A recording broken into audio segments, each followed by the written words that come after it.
Book Summary: Humans Are Underrated by Geoff Colvin. Let's enjoy the video. Please subscribing to my channel for more great content like this. You'll be notified when I upload new videos. Humans Are Underrated by Geoff Colvin explores the future of work in an increasingly automated world. Colvin, a senior editor-at-large at Fortune magazine, argues that as technology advances and artificial intelligence becomes more sophisticated, uniquely human skills will become increasingly valuable in the workplace. The book likely begins by acknowledging the rapid advancement of technology and its impact on various industries. Colvin probably discusses how many jobs that were once thought to be uniquely human are now being performed by machines or AI. Key themes of the book likely include: 1. The changing nature of work. Colvin likely explores how automation and AI are reshaping the job market, making some roles obsolete while creating new opportunities. 2. Uniquely human skills. The author probably identifies and discusses skills that are difficult for machines to replicate, such as empathy, creativity, and complex problem solving. 3. The importance of social intelligence. Colvin likely emphasizes the value of interpersonal skills, emotional intelligence, and the ability to work effectively in teams. 4. Adaptability and lifelong learning. The book probably stresses the importance of continual skill development and the ability to adapt to new technologies and work environments. 5. The role of storytelling. Colvin might discuss how the ability to craft and communicate compelling narratives remains a uniquely human skill. 6. Leadership in the age of AI. The author likely explores how leadership roles will evolve as more tasks become automated. 7. The future of education. Colvin probably discusses how education systems need to adapt to prepare students for a rapidly changing job market. 8. Ethical considerations. The book likely addresses ethical issues surrounding automation and the responsibility of businesses and society to manage this transition. Here are 5 general examples that might illustrate the concept of uniquely human skills in the workplace. 1. A healthcare provider implements a program where doctors and nurses receive training in empathy and communication skills. This leads to improved patient outcomes and higher patient satisfaction scores, demonstrating the value of human connection in healthcare. 2. A tech company creates cross-functional teams that bring together employees with diverse backgrounds and skill sets. This approach leads to more innovative solutions than relying solely on AI-driven problem solving. 3. A retail business invests in training its sales staff in emotional intelligence and personalized customer service. Despite the rise of online shopping, the store sees an increase in customer loyalty and sales. 4. A law firm shifts its focus from routine legal tasks, which are increasingly automated, to complex negotiations and client counseling. This allows the firm to maintain its value proposition in an evolving legal landscape. 5. An educational institution redesigns its curriculum to emphasize critical thinking, creativity, and collaboration skills. Graduates from this program find they are better prepared for the modern workforce than those who focused solely on technical skills. Colvin likely emphasizes that while machines may be able to process information faster and more accurately in many cases, humans excel at tasks that require judgment, ethical considerations, and understanding of social and cultural contexts. The book probably includes discussions on how organizations can foster environments that encourage the development and utilization of uniquely human skills. This might include strategies for promoting collaboration, encouraging creativity, and valuing emotional intelligence in hiring and promotion decisions. Colvin likely addresses the potential societal impacts of increased automation, such as job displacement and economic inequality. He might offer suggestions for how society can manage this transition, possibly advocating for policies that support retraining and lifelong learning. The author probably explores the concept of human-machine collaboration, suggesting that the most effective workplaces of the future will be those that successfully integrate human skills with technological capabilities. Colvin likely discusses the importance of developing a growth mindset and embracing continuous learning. He might argue that the ability to learn, unlearn, and relearn will be crucial in a rapidly changing work environment. The book probably includes advice on how individuals can cultivate and showcase their uniquely human skills to remain valuable in the job market. This might include suggestions for personal development, networking, and career planning. Colvin likely concludes by emphasizing that while the future of work may look very different from today, humans will continue to play a crucial role. He might argue that by focusing on and developing our uniquely human capabilities, we can create a future where humans and machines complement each other, leading to greater productivity, innovation, and job satisfaction. Overall, Humans Are Underrated appears to be a thoughtful exploration of the future of work in the age of AI and automation. By highlighting the enduring value of human skills, Colvin offers a hopeful perspective on how individuals and organizations can thrive in a rapidly changing technological landscape. Don't compare yourself to a computer, because you will lose. According to Moore's law, information technology systems increase the computing capacity of computers by 100% every 2 years. In the long run, this is a huge development. For example, Sony's first transistor radio had 5 transistors and didn't fit in a pocket. Today, Intel's latest processors have 5 billion transistors and it's small enough to fit in the palm of your hand. Is that why computers will become more and more powerful? Not really. Eventually Moore's law will come to an end due to absolute physical limitations. You can only put a finite number of transistors in a given interval. But until that happens, don't rush to compare your mental power with a computer. In fact, today computers can surpass us in tasks that we used to think only humans could do. For example, computers can recognize emotions more effectively than humans. Paul Ekman, a renowned psychologist, discovered microexpressions, a minimum of 40 movements in your facial muscles that lead to a certain expression. After years of research, Ekman found out of 3,000 different microexpressions, which one is connected to which human emotion. As a result, he created the face action coding system. Here's how it works. If you feed all this emotional data into a computer equipped with a camera and point the camera at a human face, the computer can accurately detect 85% of emotions at real time. While humans, even with training, only get it right 55% of the time. Technology is changing us more than we think, but in a bad way. Have you ever thought about how your mobile phone or tablet problem affects you? It turns out that using phones, computers, and other screen-enabled devices reduces our social skills. In today's world, people easily spend hours sitting in front of a computer screen. The problem occurs when we spend a lot of time glued to the screen of a phone or computer, making social skills worse and worse, like understanding body language or real emotions. In fact, when 6th graders in the re-education camp did not use any electronic products for just 5 days, researchers found a significant increase in the children's expressions of affection. They ran 2 more tests to verify the results, and after each this became even more apparent when looking at the statistics. But what about social media? Don't they bring us closer together? Is not. It turns out that social networks are not, after all, as social as we think. Originally, humans evolved to be sociable to connect with a community that could protect and provide for them. But today, we stay at home and still be able to stay connected from our computers and find food right in the fridge. Although at first glance this development may seem revolutionary, it is actually the opposite. For example, one study found that American teenagers who are heavily using social media are less likely to have good relationships with their parents or friends and are less happy. This may be because social networking is less effective than in-person or phone connections. Another reason could be that people using social media often become less trustworthy and it affects their relationships. So while computers improve our lives in many ways, we should be careful when using them, especially as social skills like empathy become increasingly important. Social media users are less and less trusted than non-IT users. All social skills are becoming an asset more important than knowledge for people. An old proverb says, "Knowledge is power." Nowadays, knowledge is increasingly stored in computers. You don't need to remember much in your head. We must change our main focus from acquiring conventional knowledge to learning unique human abilities such as social skills. Look at a lawyer. She possesses skills ranging from the ability to analyze the situation of a lawsuit to finding strategies to enhance her position, and it all takes a lot of time and money.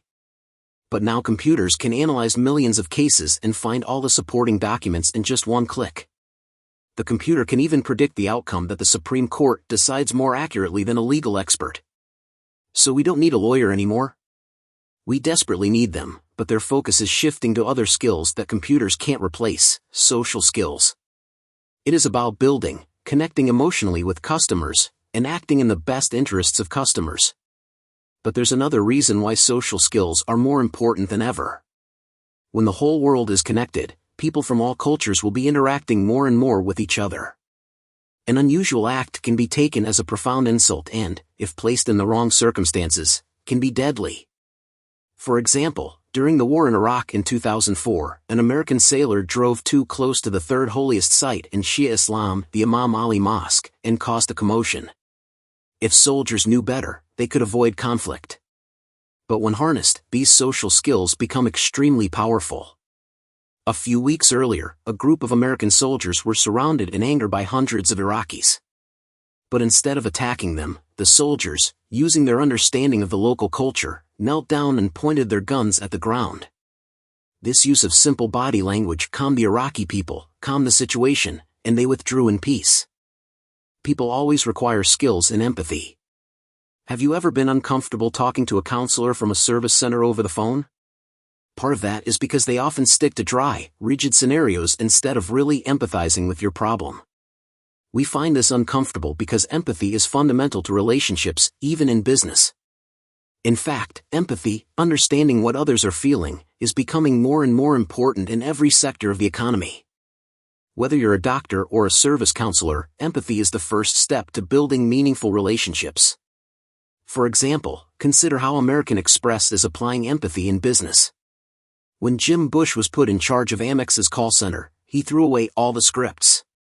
Instead, each staff member receives each customer's individual information and can conduct the conversation as comfortable as he or she feels. This has increased customer review scores, increased profit rates, and reduced staff energy consumption by 50%. And the good news is that empathy is a human skill that can never be replaced by a computer. Empathy involves two things: understanding the thoughts and feelings of others, and responding appropriately. For example, an empathetic doctor will try to understand what the patient is going through and give appropriate levels of concern. And this is our distinct advantage over computers. We just try to accept sympathy in the strongest terms from our friend, so no matter how meticulously a computer responds to our problems, we will never be convinced. Customers will immediately realize if the service professional really cares about them. Connecting team members is becoming more important in everything from golf to business. Have you ever worked in a team but things didn't go well together? While everyone on the team can bring great skills, personality differences are hard to reconcile. So what determines the success of a team? While many factors such as membership, stability, or fair compensation are all important, they are not as important as social sensitivity, in other words, your social skills. Subject: consider the 2008 U.S. golf team. Their coach, Mr. Paul Azinger, wants to assemble a team to win the Ryder Cup. In previous years, the United States had lost 5 out of 6 tournaments because the players on the team couldn't get along. So Azinger tried a new approach. Instead of picking the players with the best skills, he picked those with the best personalities to team up with. He made sure that every single player would feel comfortable and understood the members of his team. And results? They won one of America's biggest victories in 25 years. Scott Fitzgerald once said, "No great idea is born in a conference," but today, he could be wrong. Being able to work together in a team is really important to the success of any organization. In the world, scientific research is the work that benefits the most from the teamwork solution. This system allows each member to specialize in their own topics, helping them to enter new areas faster. Teamwork is also important in the business world. In addition to the chief executive officer, there is often a team that runs the business, such as chief financial officer, a position created in the 1970s, and chief information officer, a product of the 1980s, as well as the role of chief information officer of many other individuals. Today, team formation is a necessity for success. A good story is more convincing than logic. We have left the cinema after seeing a movie with such great content that it moved us to tears. But did you know that if you can tell such a good story, it will be more persuasive to people than a dry logical judgment, and your story can thus change the lives of millions of people? Stephen Denning, World Bank Africa Director. He realized that the World Bank possessed a great deal of information on important issues like malaria. If Zambian health workers could access this information, they would be able to use it to save millions of lives. At first, Denning tried to convince his colleagues of the idea with a dozen logic arguments, diagrams and slides, but they still paid no attention. So he tried the new approach, telling his colleagues the story of a health worker in Zambia who logged into the World Bank's website to access all the information on malaria. The problem is, the employee cannot access the information. Thus, despite the enormous amount of information the World Bank holds, it has done nothing to make a difference. This story led to a change in World Bank strategy and ultimately millions of lives were saved. Denning cleverly used a skill where humans absolutely have an advantage over computers. He told a good story. The story exists to move people to change, and a computer-told story will never achieve this because it lacks realism. We humans want to know and judge a story through a narrator, and a computer-told story is often suspicious. Although computers have become commonplace in story writing in recent years, from simple reports of sports matches to more complex stories, they still can't beat humans. Computers can also be creative, but the real breakthroughs come from human interaction. Have you ever cooked a dish whose recipe was invented by computer? If not, try it as soon as you get the chance. Computers can indeed be creative, and cooking is a prime example. IBM, US IBM Computer Company, taught their supercomputer Watson to be the ultimate creative chef. At first, Watson scanned thousands of existing recipes and whole food combinations, such as tomatoes and oregano. The machine is nourished with the chemical composition of thousands of ingredients. It is then asked to create recipes. One of the finished products is the Austrian chocolate burrito, consisting of a wonderful blend of minced beef, dark chocolate, grated edamame, almond flour, and cheese. The cake was sold in a food truck at the Southwestern Austin Festival and people loved it. It is clear that computers have increasingly proven themselves to be able to perform creative tasks later on. But it seems that the real creative breakthrough is still created by human interaction. Take a look at innovative companies like Apple, Google, and Pixar. They actively encourage creativity by increasing the random interaction among employees, interactivity that makes innovation boom. For example, Google serves delicious food in their canteen. This makes everyone go there. When standing in line, people often start chatting with colleagues with whom they normally have little interaction. There are also long tables instead of small ones, which increases the likelihood of sitting next to someone you don't know. Then there were Steve Jobs' methods. He designed Pixar's headquarters as a conference center where everyone could interact. And at Apple, he's known for his face-to-face meetings, allowing people to directly contribute ideas. Creativity comes from spontaneous meetings or random debates. Steve Jobs harnessed the power of computers to enhance your knowledge and social skills. As you have seen in this book, humans are still superior to computers in many areas. But what's even more exciting is that computers can help us excel. Take education for example. It turns out that learning on a computer is more effective than learning in a crowded classroom. For example, the US Navy uses software to teach students how to repair technical systems on board ships, a purely knowledge-based task without any human interaction.